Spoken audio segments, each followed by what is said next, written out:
나르특 갑니다.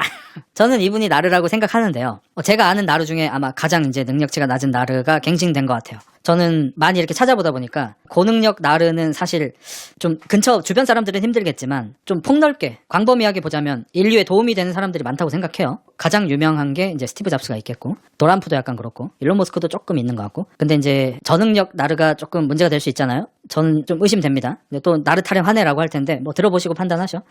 일단 이분은 사과를 안 하거나 못 하거나 아니면 이렇게 아까처럼 장난으로 상대를 조롱하기 위한 사과만 합니다. 이 조롱 사과조차도 2년 만에 처음 받아낸 거예요. 촬영을 하니까. 촬영 안 했을 때는 한 번도 한 적이 없다고 합니다. 그리고 일단 거짓말합니다. 바람 폈잖아요. 결혼하고 2주 만에. 안 폈다고 거짓말했어요. 증거 나오니까 보통 일반적인 사람, 우리 어제 나루호도 했잖아. 역전 재판을 했는데 상대가 거짓말을 했어. 이쏘! 한 다음에 증거를 보여주면 효과음이 빠직! 이런 소리가 나면서 으악! 이렇게 된단 말이야. 이게 일반적인 인간이야. 근데 나르들은 본인이 거짓말하는 게 들켰을 때 상대의 잘못을 트집 잡습니다. 예를 들어서 너 이런 거짓말 했었잖아 라고 사진을 보여주면 네가 그 사진을 왜 찍어? 녹음 파일을 들려주면은 네가 그거를 도청을 왜 해? 도청이 아니죠, 심지어. 그냥 녹취죠. 이런 식으로 나오잖아요. 근데 마찬가지입니다.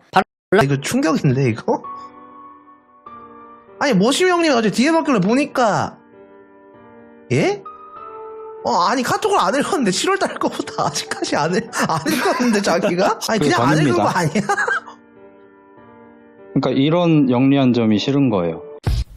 형, 잔나 말만 듣고 사람 한 명 문제 모고하려던 게 압도적 사과할 일이 아닌 거야? 차단하도록 하겠습니다. 야, 흑자 죄송합니다. 하지만 범인은 태송. 1만 포인트 쏜다. 할인 3개월 간다. 뭐 이 정도로 정리하겠습니다. 놀랍게도 지금 아직 초반입니다. 그게 바람이랑 뭔 상관임? 이게 나르특이잖아요. 자기 기준을 하나 만드는 거예요. 사회 통념상 사람들이 합의하지 않은 자기 혼자 생각하는 남들이 봤을 때 이상한 규칙을 하나 만들어. 그리고 상대가 그 규칙을 어기면 이제부터 나는 너한테 어떤 짓을 해도 네가 나한테 불평할 수 없음이 나르특이죠. 나르가 싸울 때 항상 이렇게 싸우죠. 그래서 누군가가 그랬잖아요. 누군가가 사과를 하라는 얘기를 들었어요. 근데 그 사람이 뭐라 그랬죠? 나한테 사과를 하라는 말은 죽으라는 말이랑 똑같다. 그러니까 나한테 사과를 요구한 너는 나를 죽인, 나를 살해 미수한 거다. 이 살인자 새끼야. 이게 상식적으로 이해가 되세요? 안 되죠. 우리가 이 일을 오랫동안 겪고 여러 번 봤으니까 맞다 그런 일이 있었지 라고 생각하게 되는 거지. 만약에 뇌가 갑자기 초기화가 돼서 이런 사람을 처음으로 그러니까 흑자님이 말하는 그 시비 걸고 막 이게 트러블이 생기면 이른바 압도적 사과를 많이 제청하셨는데 그 용찬호를 돌릴 때도 포함해가지고 그런 것들은 본인이 지켜지지 않는 모습이 약간 그 어불성설 같네요. 제가 보기엔. 여기에 대해서는 하나 압도적 사과를 할 일이 아닙니다. 압도적 사과를 할 일이 아니라고 합니다. 저는 흑자일스의 마인드를 이제 알겠어요. 흑자일스는 지금까지도 그랬고 옛날에도 그랬고 얘는 미안해서 사과를 하는 게 아니고 사과해야만 하는 상황에서만 사과를 하는 거예요. 잘못을 하잖아? 그럼 나는 사과를 안 해. 미안합니다. 뭐 이 정도는 하겠지. 길 가다 어깨 부딪힌 정도? 왜? 우리 구독자들이 면이 안 살잖아. 우리 흑자형 개또라이인데 잘못해도 사과 안 하겠지? 우리 흑자형 잘못해도 개신같이 잘 헤쳐나가겠지? 이런 기대를 가지고 있는 내 구독자들이 있는데 내가 나중에 뭔 잘못을 했어. 음주운전 안 하겠지. 내가 술을 안 먹으니까. 뭘 할까? 폭행? 폭행을 안 하겠지. 내가 운동을 못 하니까. 주먹질 또 못해. 나 밥이야. 내가 뭔 잘못을 할 수가 있을라나.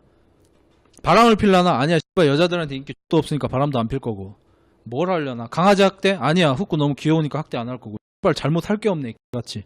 아무튼 내가 무슨 성희롱을 할 수 있겠다. 성희롱을 할 수 있겠어. 내가 성희롱 같은 걸 한다 쳐. 사과 안 해. 왜? 내 구독자들이 그걸 원하지 않아. 내 구독자가 원하는 대로 한다. 이거 개찐따 새끼들 특인데 자기가 무슨 잘못을 하고 나면은 그냥 사과를 하면 끝날 일인데 내가 왜 그 잘못을 했는지, 내가 한 게 잘못이 아니라 이 사회가 잘못된 거라고 사람들한테 자꾸 읍소를 쳐해. 그냥 사과해, 이 씨발 새끼들아 좀. 그냥 사과해. 특도 나왔죠. 나르는 창업자가 많습니다, 여러분. 사업하는 사람이 많습니다. 물론 무슨 사업을 하는지 알 수 없는 수익이 있긴 한 건지 의심스러운 사업이 많죠. 나르특 남 밑에서 일 못하는 거 맞긴 해요. 남이 지시하는 걸 듣지 못하긴 해요. 그래서 창업을 되게 많이 합니다. 근데 어쨌든 반찬 가게를 지금 하고 있는 게 아니고 반찬 가게 창업 예정 백수입니다. 아내분은 일을 하고 퇴근하는 길에 술 취한 남편을 데리러 온 겁니다. 흑자 헬스장이 가오픈을 했습니다. 오송 KTX역에서 도보 10분 거리이고 외관은 이렇게 생겼습니다. 간판 관련 댓글은 삭제하겠습니다. 지금의 헬스장 회비는 변하지 않았습니다. 여전히 5만원 정도입니다. 1년에 30만원도 안 하는 곳은 더 많아진 것 같고요. 회원 하나하나를 신경 써주는 관장형 헬스장은 그 특성상 회원을 많이 받을 수가 없고 100명 곱하기 5만원이면 500만원. 허름한 건물이라도 월세 내기가 빠듯합니다. 그나마 매출 책임져주던 국산 보충제 판매는 3일이면 도착하는 해외 보충제에 밀려 팔리지도 않죠. 망할 수밖에 없어요. 그럼에도 저는 그런 헬스장을 열고 싶었고 망하지 않고 운영할 수 있는 회비로 22만 원이 책정되었습니다.